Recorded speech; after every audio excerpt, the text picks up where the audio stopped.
Have you ever watched a group of people vanish one by one, and no one even remembers they were real? What happened at Dagger Lake during spring break wasn't a party story, it was a trap. A curse, a whisper that still echoes if you listen after midnight. The old forgotten rental house on Dagger Lake shimmered faintly under the pale March sun, its weathered clapboard siding a ghostly white against the verdant, encroaching Louisiana swamp. Emily Reyes, the pragmatic planner of their spring break escape, stared at the dilapidated structure with a mix of excitement and skepticism. She'd found the listing online, a suspiciously cheap deal for a lakeside retreat, perfect for their group of 5. The air hung thick and humid, carrying the damp, earthy scent of cypress trees and stagnant water, a stark contrast to the lively atmosphere of their college town. Emily, still grappling with the raw, unresolved grief of her sisters' recent suicide, yearned for a distraction, a place where the weight of her sorrow might momentarily lift. She tried to ignore the subtle unease that prickled at the back of her neck, a feeling Chloe, her best friend, would undoubtedly attribute to some unseen spiritual presence. Marcus, Emily's boyfriend, a master of deflection through humor, hopped out of the car, stretching his lanky frame. "Well, this isn't exactly the Ritz, Em," he joked, his voice echoing a little too loudly in the oppressive quiet. He clapped Emily on the shoulder, a forced cheerfulness in his eyes that couldn't quite mask the lingering guilt he carried. From a hit-and-run years ago, a secret he guarded fiercely.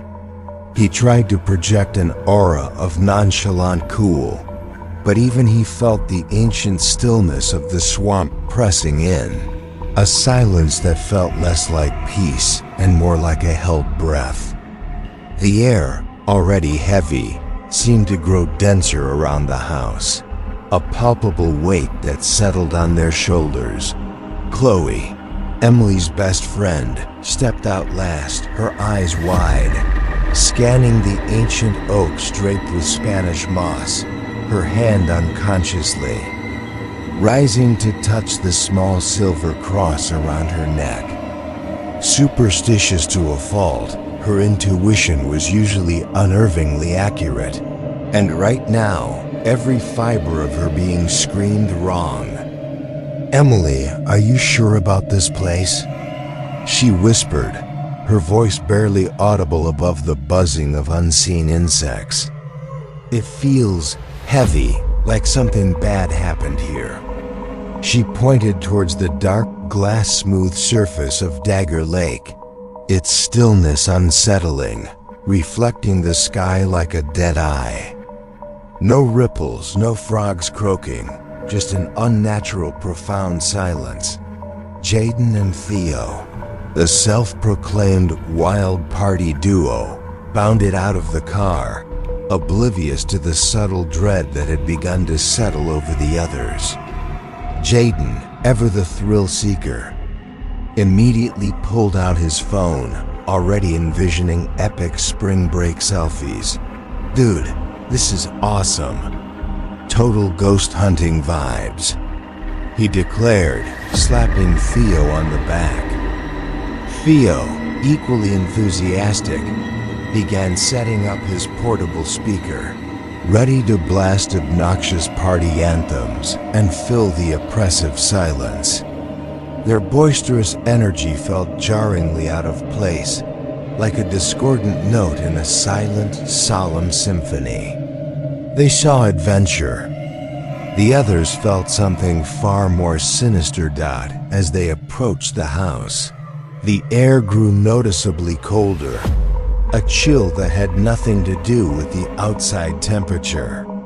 The front porch creaked ominously as Marcus tested his weight on it, the sound amplified in the unnatural quiet.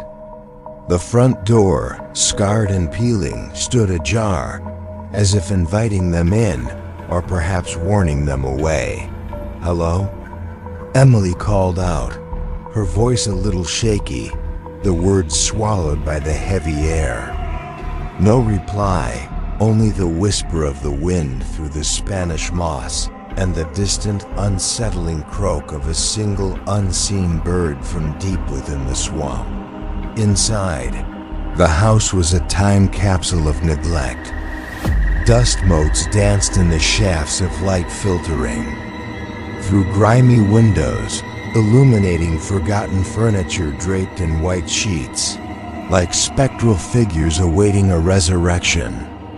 The air was stale, musty, carrying the scent of damp wood and something else, something metallic and faintly sweet, like old blood. Emily shivered, despite the humidity. Chloe's hand tightened on Emily's arm, her grip almost painful. "I really don't like this, Em. My skin is crawling," Chloe whispered, her eyes darting nervously to the dark corners of the rooms, as if expecting something to materialize from the shadows.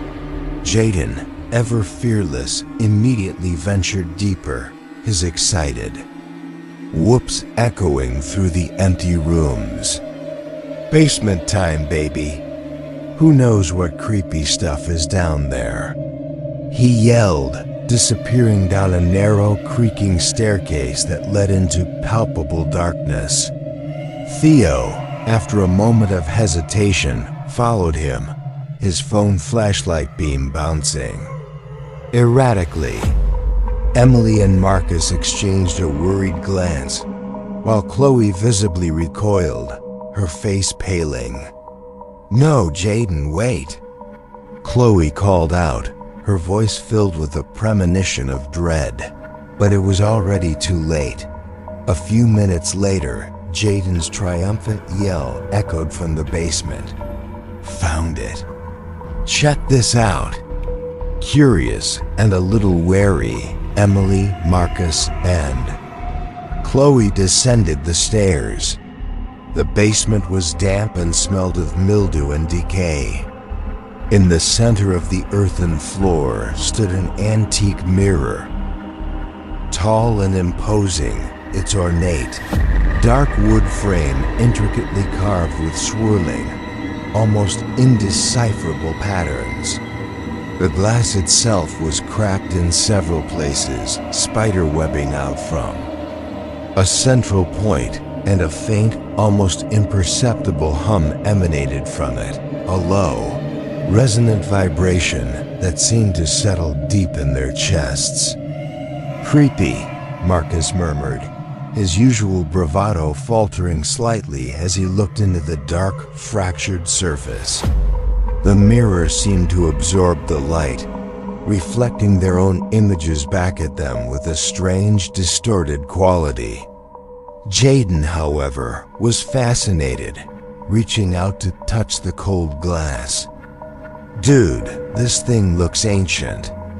Imagine the stories it could tell." He peered closer, his reflection shimmering unnaturally. Chloe gasped, pulling back sharply, her eyes fixed on the mirror with a look of profound horror. "Don't touch it, Jaden. It's wrong." Later that night, as the thick, impenetrable fog began to roll in from the lake, blanketing the house and swallowing everything beyond the porch, they tried to settle in. The party music Theo had put on earlier now felt jarringly out of place, swallowed by the oppressive quiet of the swamp. Emily found herself staring out at the swirling mist, feeling an intense, suffocating isolation. The lake, once merely still, now felt like a predatory eye, watching them. The frogs had stopped croaking completely, and the only sound was the faint, almost rhythmic creak of the old house settling, like a living thing breathing in the fog. Something felt profoundly, terrifyingly wrong. The thick fog clung to the house like a shroud, pressing against the windows, transforming the familiar world outside into an impenetrable wall of gray. Inside, the air grew heavy, almost viscous, and the hum from the basement mirror seemed to resonate through the very floorboards. That night, Emily's sleep was not a refuge, but a new form of torment. She began hearing her dead sister's voice, not in comforting whispers, but in harsh, accusing tones.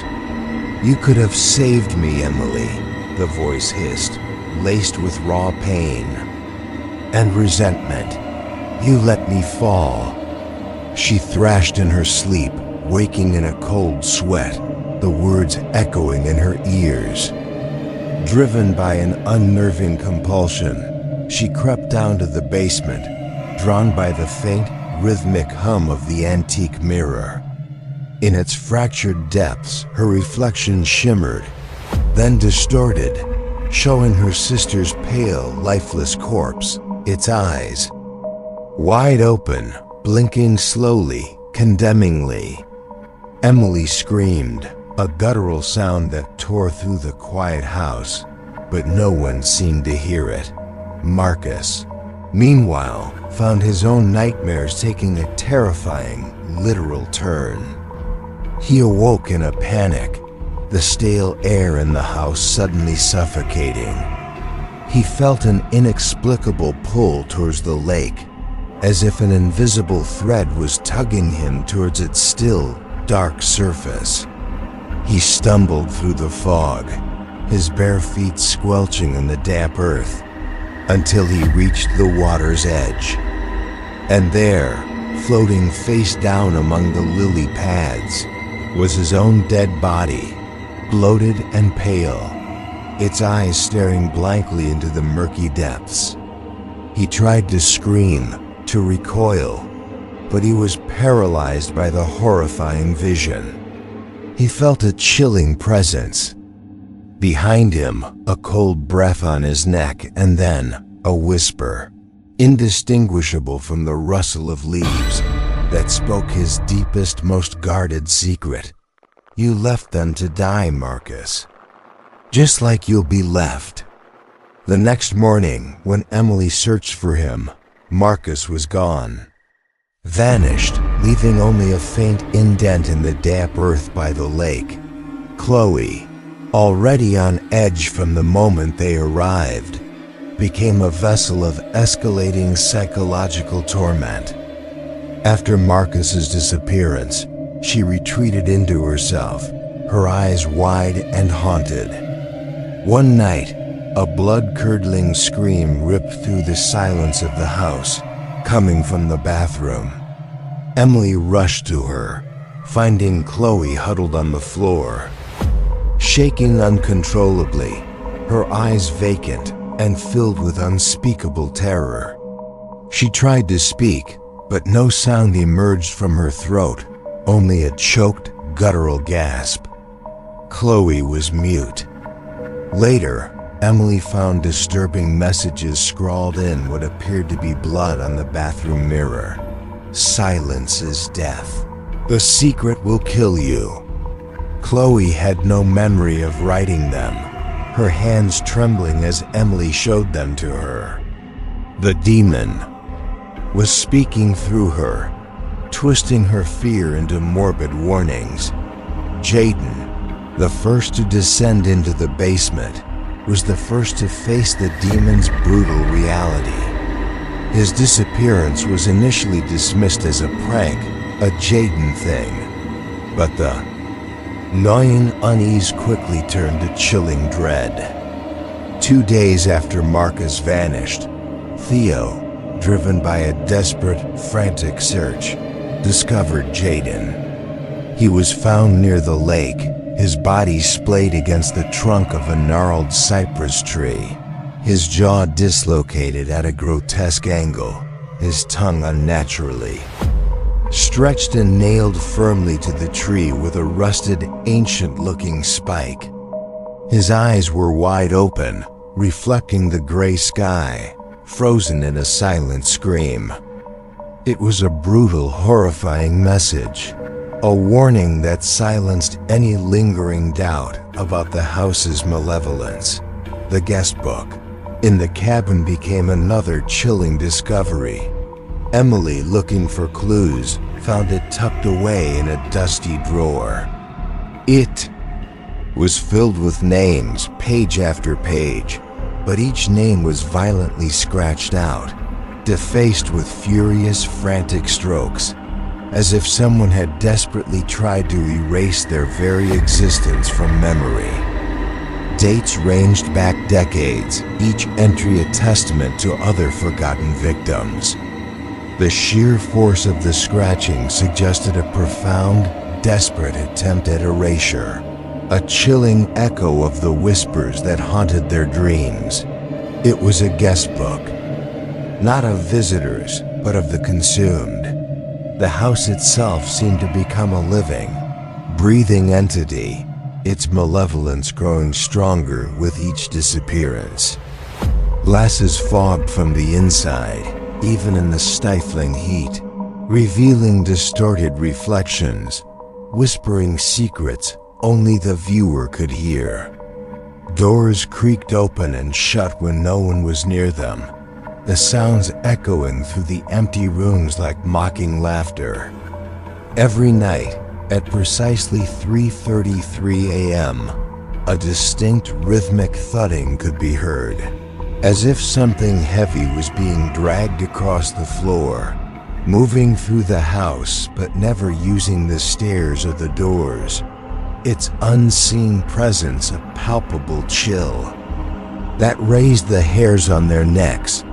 One terrifying night, Emily, her nerves frayed to breaking point, watched in horror as Chloe, standing at the bathroom sink, began to brush her teeth.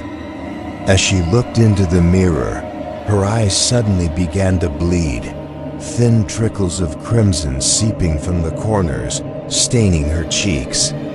Chloe shrieked, a raw, strangled sound, but her reflection in the mirror remained perfectly still, her eyes unblinking, her face impassive, showing no pain, no fear, no blood.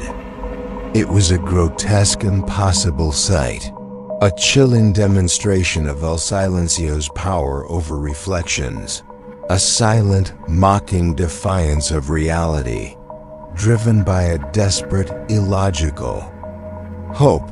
Emily started checking the house's closets, searching for anything, any clue that might explain the disappearances. In a dusty, forgotten closet in the master bedroom, she found a chilling collection, a pile of old cell phones, dozens of them, from past visitors. They were all unlocked, their screens glowing faintly, displaying goodbye messages, desperate pleas for help, and chilling confessions, all sent to numbers that would never receive them. "I'm sorry, I couldn't save them," one read. "It's taking me," said another. No one had ever read these messages. No one had remembered. The house was not just a trap. It was a mausoleum of forgotten souls, their final words lost to the silence. Theo, left as the sole male survivor, was rapidly losing his mind. He began filming himself constantly, narrating his descent into madness, trying to document the horrors to prove that this was real. One night, Emily found him in the living room, his camera trained on an empty chair, his face contorted in anguish. He was confessing, his voice hoarse with terror, to killing Jaden, describing the gruesome details of the body's discovery with chilling accuracy. "I did it. I put him on that tree. I silenced him." He sobbed into the camera. Emily, horrified, grabbed the camera, only to re-watch the footage and see Theo speaking to nothing, to an empty chair, his words hanging in the silent air like a phantom accusation. The demon was manipulating his guilt, twisting his mind, making him confess to a crime he hadn't committed, binding him to its narrative of secrets and self-destruction. The house had become a cage, each creak and groan of its ancient timbers amplified by the suffocating silence that had fallen over the swamp. The air pulsed with the unseen presence of El Silencio, its tendrils of manipulation wrapping tighter around Emily and Chloe, the last two survivors. Emily, her mind a framed tapestry of grief and terror, was relentlessly tormented by her sister's spectral voice. It followed her everywhere, a constant, insidious whisper that chipped away at her sanity. "You stood by, Emily," the voice accused, growing stronger with each passing hour. "You watched me drown in my own despair.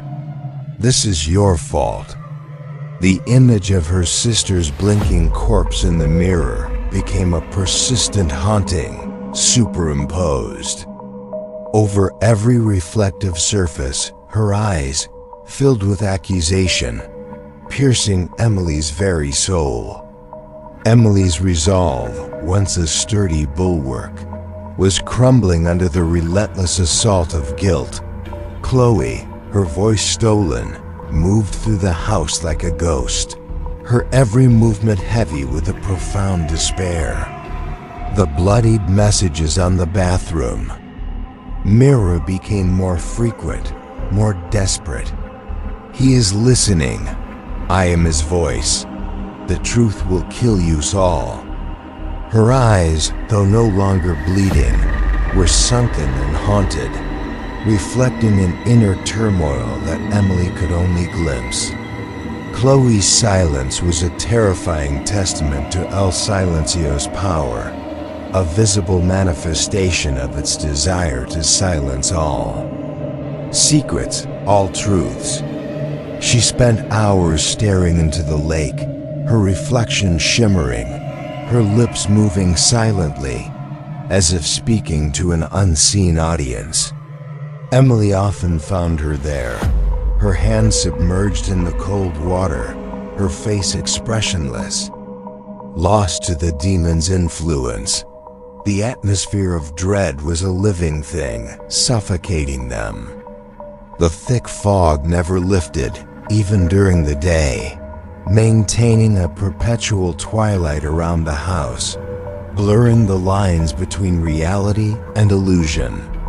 The lake, so unnaturally still, felt like a vast, empty eye watching them, its surface occasionally rippling with an unseen current, as if something moved beneath its murky depths.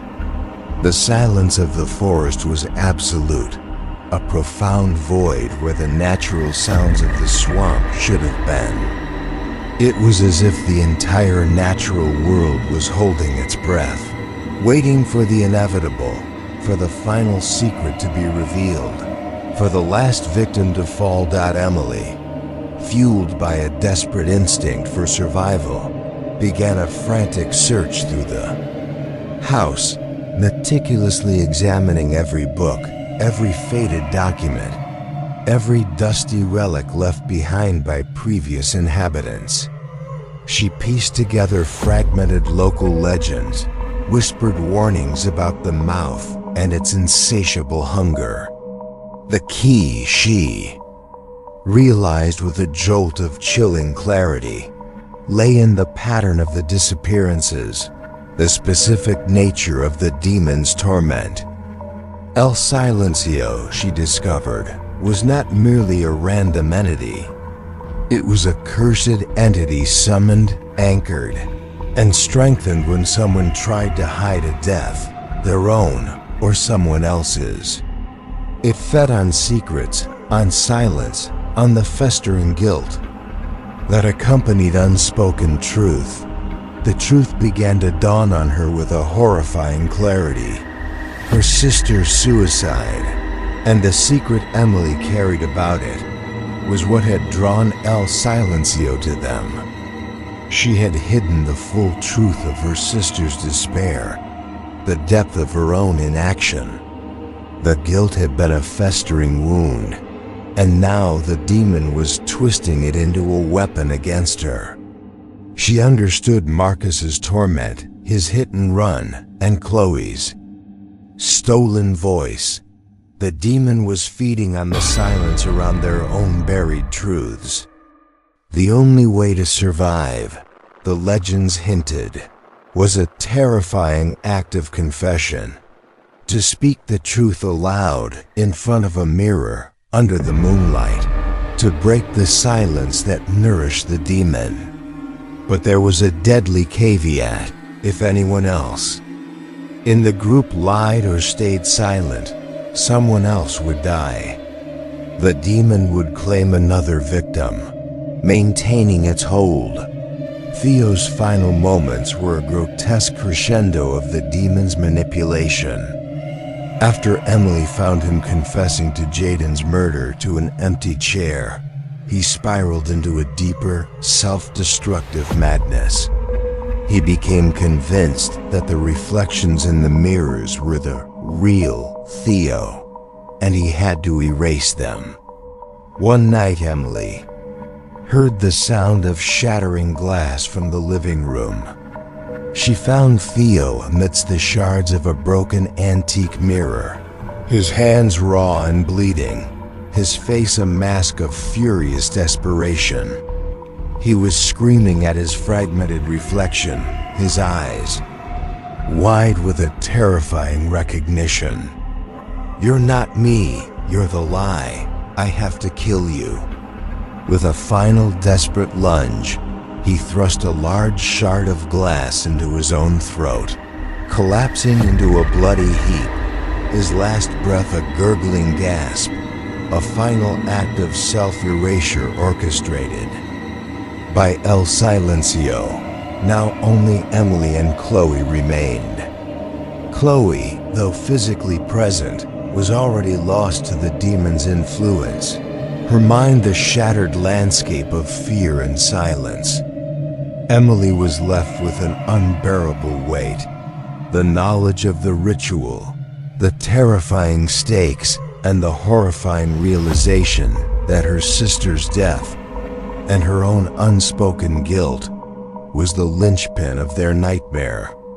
She looked at Chloe, her best friend, whose eyes held a vacant terror, and knew that Chloe could not speak, could not confess her own secrets. The burden of breaking the silence, of confronting the demon, rested solely on Emily's shoulders. The relentless ticking of the clock, the subtle shifts in the house, the deepening silence of the swamp. Every moment felt like a countdown. Emily knew she had to act before the next 3:33 a.m., before El Silencio claimed its next victim. The choice was stark, agonizing. Confess what really happened to her sister, expose her own deepest secret to the malevolent entity, and potentially free herself from its torment, or remain silent and allow the demon to consume her, making her the next name to be violently scratched out from the haunted guestbook. The weight of her sister's accusation and the desperate hope of breaking the curse converged into a single terrifying decision. The oppressive silence in the house on Dagger Lake was now a character in itself, pressing in on Emily, amplifying the relentless whispers of her dead sister. Every creak of the floorboards, every rustle of the Spanish moss outside seemed to carry the accusation, "Your fault, your fault." The air was heavy with the untold secrets of the house, of the lake, and most profoundly, of Emily herself. Chloe, a silent, vacant shell of her former self, sat hunched in a corner, staring into the depths of a tarnished spoon, seeing reflections Emily could not. The burden of the truth, the key to their survival, lay solely on Emily's shoulders. A crushing weight in the suffocating dread. Emily knew, with a certainty that chilled her to the bone, that the time for denial was over. The mirror demon, El Silencio, thrived on unspoken truths, on the festering shame that allowed secrets to grow into malevolent anchors. Her sister's suicide, and the unspoken argument they'd had just hours before. The bitter words Emily had thrown, words she now regretted with every fiber of her being. That was the secret. That was the silence that had drawn El Silencio. Her sister's ghost in the mirror, blinking, accusing, was El Silencio's twisted reflection of Emily's own guilt. To survive, she had to shatter that reflection with the raw force of truth, driven by a desperate, primal urge to live, to break the insidious hold of the demon. Emily stumbled through the darkened house, searching for a mirror, any mirror that remained intact. The antique one in the basement was broken, a symbolic destruction of its physical form, but El Silencio lived in all reflections. She found a small vanity mirror in what had once been the master bedroom, its glass smudged and dusty, but otherwise whole. As she held it up, her own haggard face stared back, eyes wide with a terrifying blend of fear and resolve. She could feel the demon's presence intensify, a cold, breathless pressure in the room, as if it anticipated her next move. The moon, a thin sliver in the fog-choked sky, offered only a faint, diffused light through the grimy window. It wasn't the bright, clear moonlight the legend spoke of, but it was all she had. Emily positioned the mirror so the pale light touched its surface, and then, taking a shuddering breath, she prepared to unleash the truth. The air around her grew colder, the hum from the house reaching a frantic pitch, and the whispers of her sister's voice escalated into a cacophony of blaming accusations. "Don't do it, Emily. You'll be exposed. You'll be alone. I lied," Emily choked out, her voice raspy, barely audible over the rising hum. Tears streamed down her face, hot and stinging. "My sister, she called me that night. She told me she couldn't go on, and I told her I was tired of her drama. I told her to just do what she had to do." The words tore at her throat, each one a shard of glass. In the mirror, her reflection convulsed, and the ghostly image of her sister's corpse flickered, contorted in agony, then began to fade, dissolving into mist. El Silencio shrieked, a soundless scream that vibrated through Emily's very bones. "I was angry. I was selfish. I didn't believe her," Emily continued, her voice gaining strength, even as her body trembled. "I didn't go to her. I didn't help her. I let my anger, my impatience, I let her die." As the final words left her lips, a blinding flash of light erupted from the mirror, and a deafening, guttural roar echoed through the house, a sound of pure, unadulterated rage and agony. The oppressive cold dissipated, replaced by a sudden intense heat that seemed to burn away the remaining whispers. The reflection in the mirror stabilized, showing only Emily's tear-streaked face, distorted but whole. The hum of the house which had been a constant torment, slowly began to fade, replaced by a profound, unsettling silence. But the silence was not one of peace. It was the silence of emptiness. Emily turned to Chloe, her heart pounding with a mixture of hope and terror. Chloe still sat in the corner, her face blank, her eyes vacant. She hadn't moved, hadn't flinched, hadn't spoken. The demon's caveat echoed in Emily's mind. If the others lie or stay silent, someone else dies. Chloe's silence, her inability to confess her own truth, had condemned her. As Emily watched, Chloe's form shimmered, a faint heat haze rising from her body. And then, with a silent, agonizing sigh, she dissolved into a fine gray ash, scattering across the dusty floor. Not a trace remained. Emily was truly alone. The confessions, her truth, had broken El Silencio's hold on her, but the price had been absolute. The house, once alive with malevolence, was now utterly still empty, a hollow shell. The thick fog outside began to recede, revealing the pale dawn light, but the world felt wrong, profoundly altered. She was free from the whispers, free from the torment, but the victory was a chilling one. She had survived, but at what cost? Every memory of Marcus, Jaden, Theo, and now even Chloe felt distant, blurred, almost unreal. The demon fed on secrets, but its true power lay in erasure. It didn't just kill. It made you forget, making its victims vanish from the very fabric of reality, leaving only the faintest ripples of their passing.